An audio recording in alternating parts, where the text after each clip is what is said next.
people want to know how to stop overthinking. How do they stop overthinking or ruminating on things?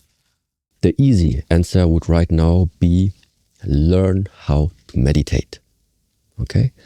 But to really bring it into perspective right now. Overthinking is either something inside of the mind is fluctuating all the time. There is too much input available and it's jumping from one to another. So in a way, there is that type of restlessness of the mind. It's continuously jumping, which means it's too much. So you're thinking about too many different things. This is one type of overthinking. Overthinking can also mean you only have one thing that is like keeping you busy, but you are turning it over and over again and never come to any type of conclusion. It's also a type of overthinking related to, let's say, one subject.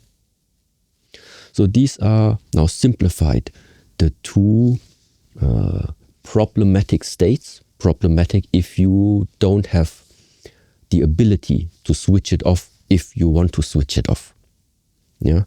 If you have the ability to regulate this about yourself. So when you want to be focused, you can be focused. When you want to dream, you can dream. If you want to make your brainstorming, you can open up for brainstorming. If this is the range of adjustment you have about yourself, then it's not a problem. A problem is if you need to stay focused, but then you're shattered. These are the moments when it makes sense to learn methods, how to avoid that, or how to really focus when you need focus.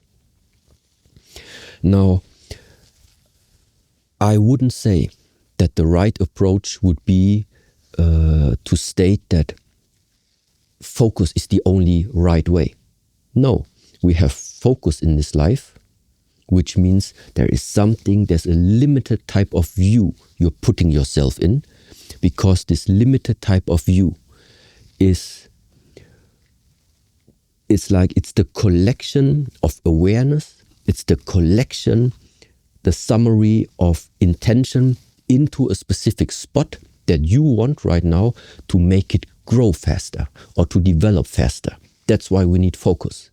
That all the energy is bundled into that one focus point.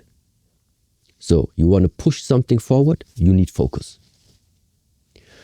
But how, amongst all this variety of options that we humans sometimes have, how do you know on what should I focus? Should I focus on the social media? Should I focus on my family? Should I focus on that business number one? Or should I focus on business number two? Should I focus on wife number one or wife number two? Yeah, there's so many different options. And therefore, what you need is overview sometimes about your life. Overview, the wide view, the wide angle is different than focus. The focus is, I only watch you. I'm focused. But the more I get into that limited view, the more I will forget about she's sitting there, there's your brother, there are your friends. So what needs to be learned and is able to be developed is you have both sometimes at the same time. I know who is sitting where. But at the same time, I also know in which direction I'm pointing my words to. So that means on the one side, there is something open at this moment in time, but at the same time also, you have something focused. And to have and learn the ability to access this, let's say with your mind, to train your mind that he is always like in this category, because it's like you're driving the car. Of course, it matters what you're doing in regards to the steering. So it's like the direct focused interaction. Yeah, but only in interplay with all the other drivers on the street. So what is now more important? To focus on the others or to focus on your driving? Both of it at the same time. Only this. focus and the openness at the same time. This is what means yin and yang cannot be separated. But in order to get there, sometimes it's necessary to individually, separately practice, okay, this now is a focused state, and this one right now is an open state. Yeah? To be very clear and be able to distinguish for yourself. Okay, this is the focus, it feels like this. This is the open, it feels like that. And now comes the magic about it, how to combine both into the same time.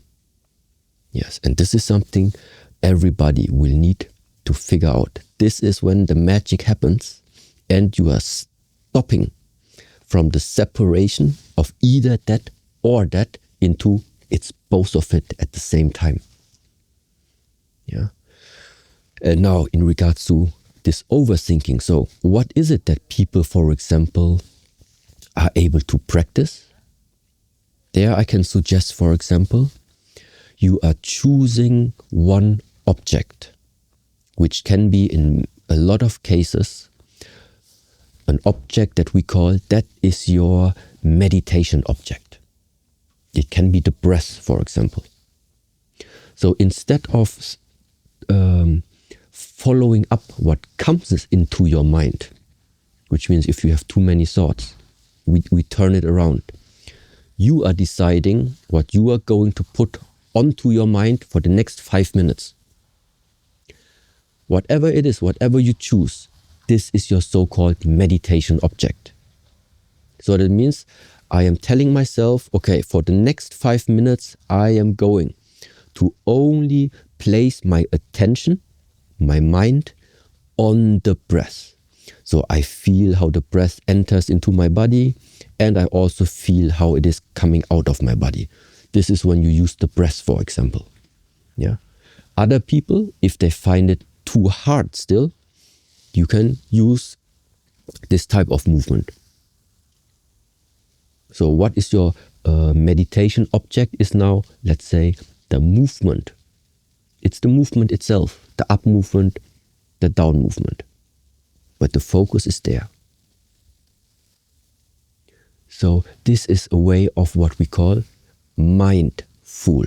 You are mindful of what you do. Your mind is full of something. Yeah, full of what? Full of what you have put into it. That's why then you call it mindful practice. I know exactly where I put my hands. I make it slow.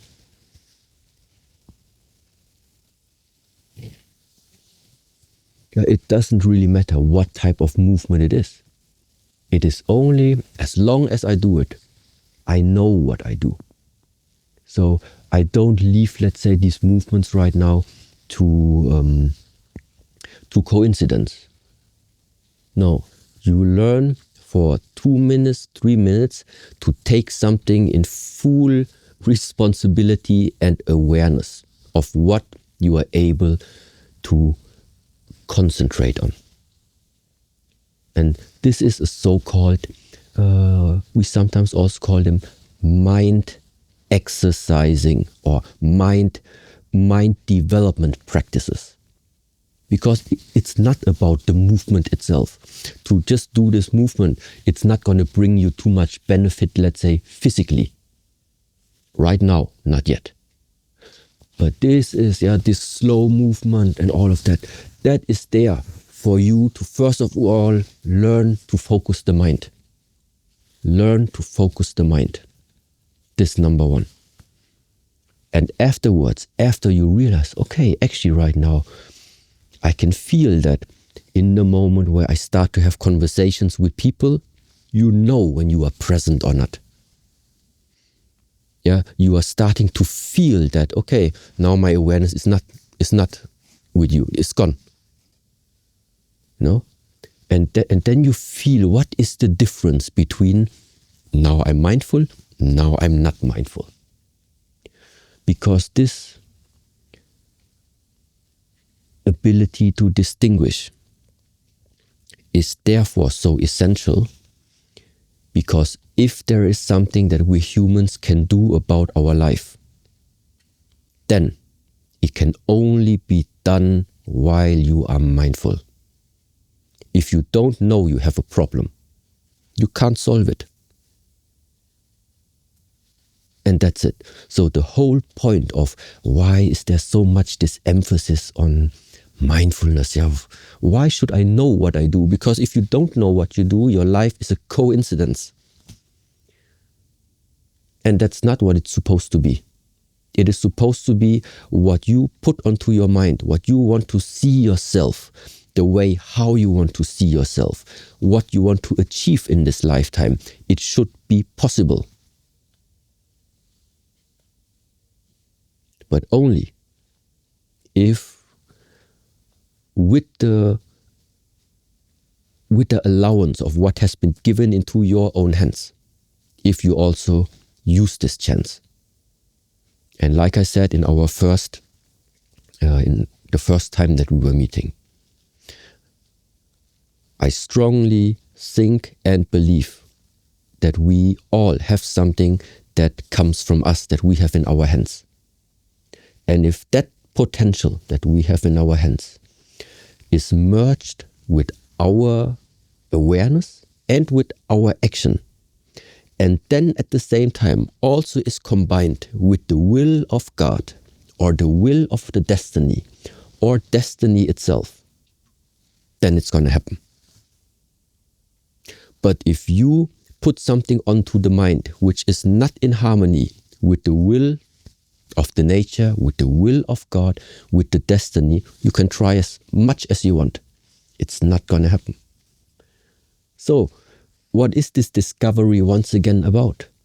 Discover your place in this hugeness and submit. But submit doesn't mean it's bad. It means that it's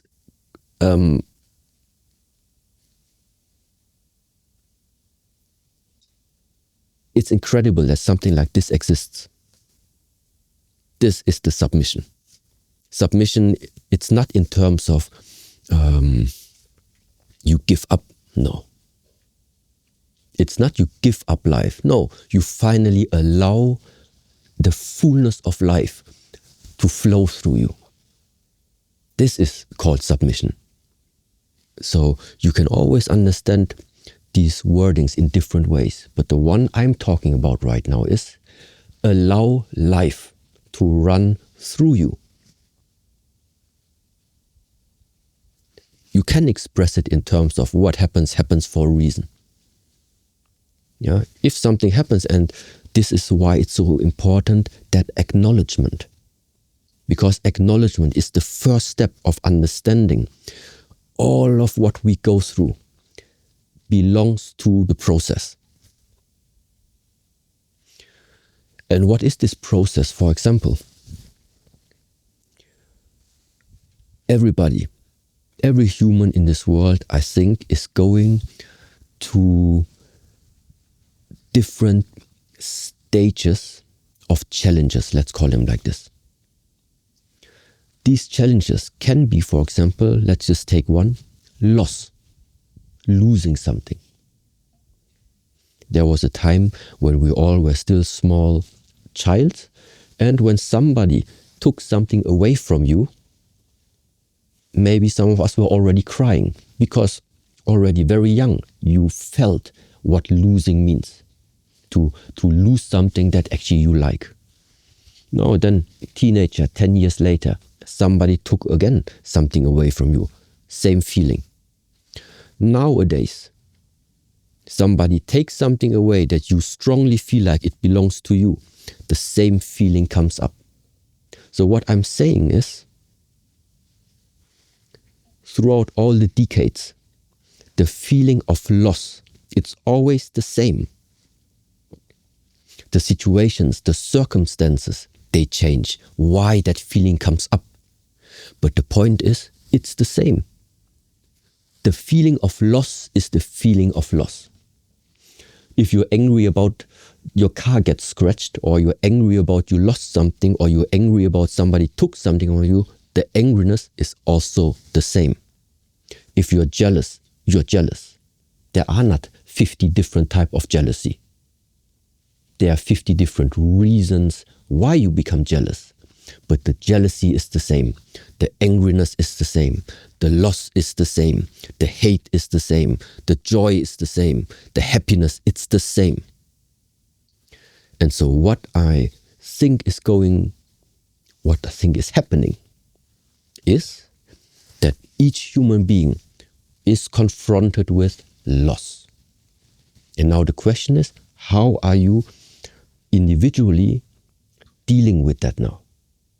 And as long as you have not found a solution to deal with loss, losing is going to be part of the challenges you will face over and over and over again.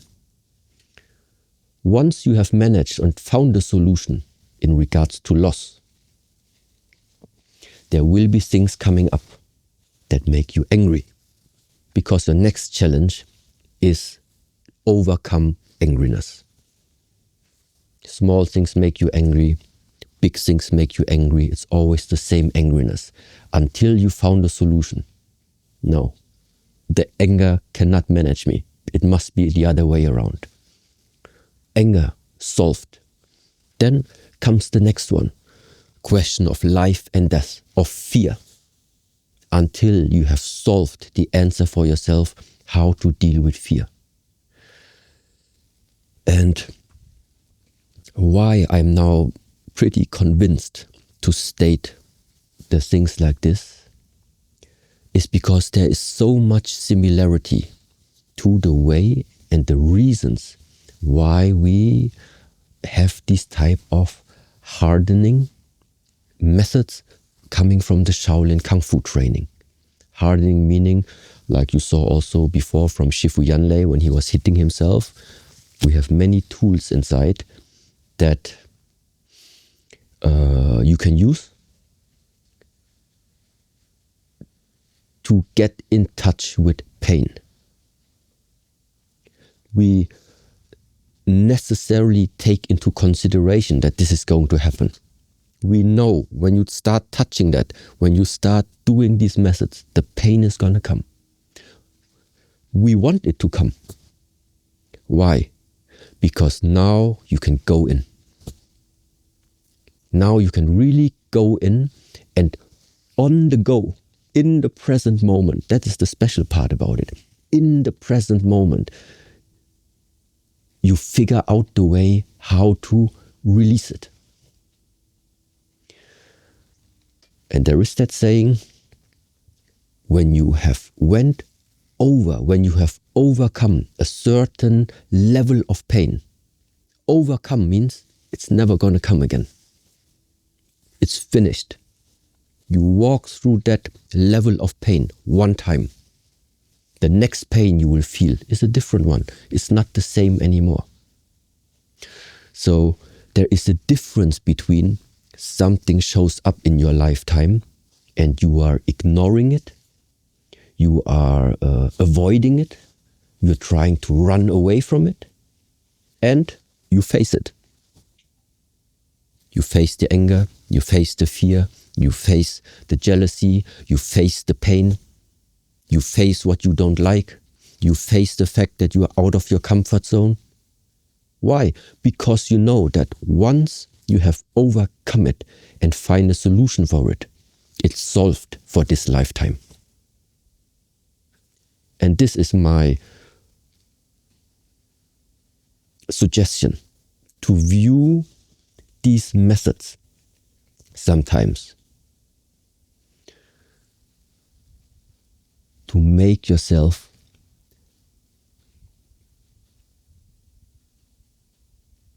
there's that nice saying, life is not going to get easier. It's just that your mind and your body become more resistant, more strong. Same situation, more relaxed. Why? Because you finally start to find a solution that is within your reach, within your hands. And I think the great part for me personally, why I'm still after so many years like this approach about the physical practice combined with the spiritual mental development like in the Shaolin Temple, is because there are many institutions, many philosophies that talk about overcome the suffering, ending the suffering. But end the suffering. But overcome the suffering, that gives now for me perspective. Overcome the suffering means it's going to be there. You're going to lose your mother. You're going to lose your father. You're going to lose animals and humans that you love. It's going to happen. You're going to lose money. And at the same time, people are also going to hurt you even though you don't even know what you did wrong. Things like this are going to happen in this lifetime. To wait for better times to come where the world will be completely in peace and you can walk peacefully over the street, never having the fear that somebody's going to come and do something to you. It's not going to happen. Because the world is just the way as it is. But knowing this, preparing yourself, learning the right ways or useful ways that are developing yourself physically and mentally to be able to walk through this lifetime. That's possible. That is something that is available to us. It's just you need to get rid of those fantasies that better times are going to come. If we don't create the better times, nothing's going to happen. It is coming to the end of the year and you know what that means. Mulligan Brothers Not a Journal and the Memento Mori posters are back on sale. Buy one, get one free. Use code 2026 at checkout to get 2 journals for the price of one, or you can mix and match with the Memento Mori posters. The journal was designed by myself. It's super simple. It has goals, affirmations, it has a list to get stuff done, and it breaks it down every single day. And then we have the Memento Mori poster, a poster that reminds you that you are going to die. And as morbid as that sounds, it's been one of the most motivational tools I have used in my life. I've shaded it up until the age that I am, and every single week I shade in another black square. Somewhere along there, it could have been the square that I filled in this morning, there is a square that will be my last. And that to me is one of the most powerful and motivational framing that I've ever had. So if you want the journal, if you want the poster, head over to mulliganbrothers.com with a link down below and use code 2026 up until stocks last. Once it's gone, guys, like every year we always sell out, it is gone.